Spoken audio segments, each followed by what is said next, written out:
In this video, I'll show you how to use the Wrap Text feature in Microsoft Word to place images smoothly within your documents. This simple technique helps improve your layout, makes your content easier to read, and gives your work a more professional appearance. Let's jump right in. Start by opening the Microsoft Word document where you want to add or adjust an image. Take a moment to look at your page and decide where the picture should be placed for the best visual balance. If the image is already in your document, click on it to select it. If not, go to the Insert tab at the top of Word. Click Pictures and choose the image from your computer. Once the picture is inserted, click on it so you can see the resizing handles around the edges, confirming it's selected.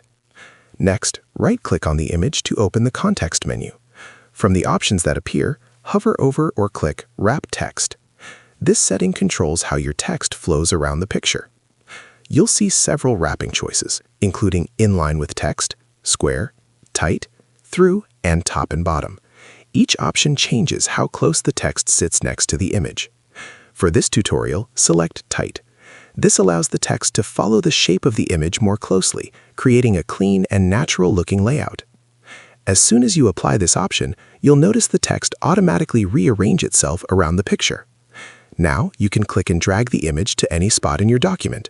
As you move it, the text will adjust in real time to fit the new position.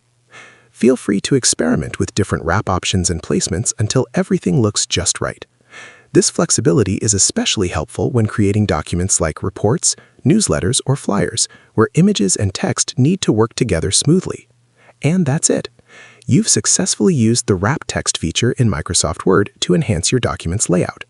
With a bit of practice, this will become second nature and greatly improve the overall look of your work. Thanks for watching. If you found this tutorial helpful, leave a comment, hit the like button, subscribe to the channel, and turn on the notification bell for more helpful Microsoft Word tips and tutorials.